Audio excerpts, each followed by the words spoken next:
నేను ముఖ్యమంత్రిని అడుగుతున్నా, నీకు అసలు సిగ్గుందా? మహారాష్ట్ర పోలీసు వాళ్ళు వచ్చి ఇక్కడ నెలల తరబడి ఆ కంపెనీలో కూలీలుగా చేరి, కార్మికులుగా చేరి, నెలల తరబడి పరిశోధించి, చివరికి అది డ్రగ్స్ అని తెలుసుకున్న తర్వాత, నిర్ధారించుకున్న తర్వాత, నీకు ఖబర్ లేకుండా, నీ పోలీసు వాళ్ళకి ఖబర్ లేకుండా, నీ ఇంటెలిజెన్స్ వ్యవస్థ కుప్పగూలిపోయి, వాళ్ళు వచ్చి దాడి చేసి, మహారాష్ట్ర పోలీసు వాళ్ళు వచ్చి హైదరాబాద్లోని చర్లపల్లిలో దాడి చేసి 12,000 కోట్ల డ్రగ్స్ పట్టుకున్నారు. నేను ముఖ్యమంత్రిని అడుగుతున్నా, నీకేమైనా ముడుపులు ముట్టినాయి ఇలా? 12,000 కోట్లు 21 నెలల నుంచి ఏం చేస్తున్నావు? నీ ఈగల్ ఏం చేస్తుంది? నీ హైడ్రా ఏం చేస్తుంది? నీ హోంమంత్రిత్వ శాఖ ఏం చేస్తుంది? నీ పోలీస్ ఇంటెలిజెన్స్ ఏం చేస్తుంది? ముడుపులు తీసుకోవడంలో బిజీగా ఉన్నారా? ఎట్లా? హైదరాబాద్లోని చెర్లపల్లిలో 12,000 కోట్లు. ఇది భారతదేశంలోనే రెండవ అతిపెద్ద డ్రగ్స్ ఇప్పటిదాకా దొరికింది.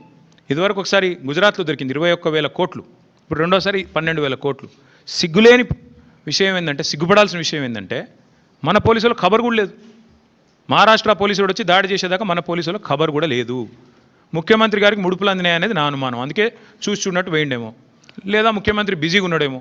ఏది ఎవడు రీట్వీట్ అవుతుండు వాని మీద కేసు పెట్టుర్రి, ఎవడు పోస్ట్ పెడుతుండే వాని మీద అర్జెంట్ లోపలేయండి, లేదా గణేష్ కాడపోయి కొద్దిగా స్టంట్ కొట్టినట్టు చేద్దాం, అక్కడ కేసీఆర్ పాటలు బాగా పెడుతుర్రు, పోలీసు వాళ్ళు డీజే బాక్సులు గుంజుకోవాలి, యాంప్లిఫైర్లు గుంజుకోవాలి. గదే పని ఏమన్నది ఇవాళ పోలీసులకు రాష్ట్రంలో పని? పాపం పోలీసుల బండ్లలో డీజిల్ దిక్కులేదు. మేము మమ్మల్ని అరెస్ట్ చేస్తుంటే హరీష్ రావు గారు అడిగినారు, ఏమైనా నీకు టీఏ వచ్చిందని అడిగారు. పాపం ఆయన నవ్వుతుండు పోలీసు ఆయన. డిఏ వచ్చినాదా, టీఏ వచ్చినాదా, మీ బండ్లలో డీజిల్ అని వస్తున్నాదా అంటే చెప్పలేకపోతున్నారు. పోలీసు వాళ్ళు నవ్వుతున్నారు.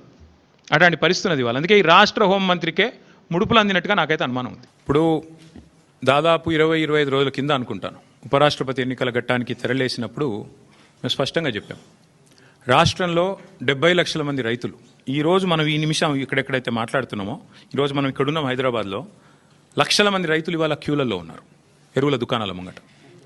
రాష్ట్ర వ్యాప్తంగా, ఒక జిల్లా కాదు అన్ని జిల్లాల్లో ఎక్కడికక్కడ కొట్టుకుంటున్నారు, మహిళలు కొట్టుకుంటున్నారు, మహిళా రైతులు. అంత అరాచకమైన పరిస్థితి ఉంది.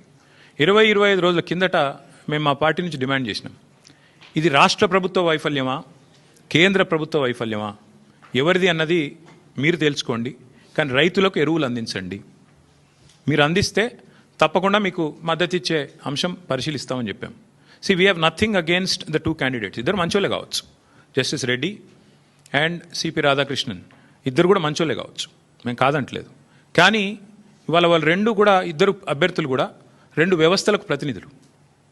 అటు ఎన్డీఏ, ఇటు ఇండియా, ఈ 2 కూటమిలకి వారు ప్రతినిధులు. వారు వ్యక్తులుగా కాదు నించున్నది, ఇండిపెండెంట్గా నించోలేదు. ఒకరు కాంగ్రెస్ తరపున, ఒకరు బీజేపీ తరపున నించున్నారు. ఇటు కాంగ్రెసు, అటు బీజేపీ ఇద్దరూ కూడా ఈ రాష్ట్ర రైతులను వేధిస్తున్నారు, సతాయిస్తున్నారు, చావగొడుతున్నారు. వాళ్ళు ముష్టి యుద్ధాలకు తిరిగే ఒక అరాచక పరిస్థితి తెచ్చిపెట్టినారు.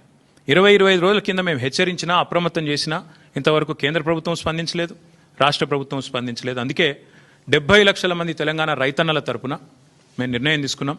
నిజానికి నోటా ఉంటే ఎన్నికలు బహిష్కరించడం మంచిది కాదు, ప్రజాస్వామ్య ప్రక్రియలో పాల్గొనాలి.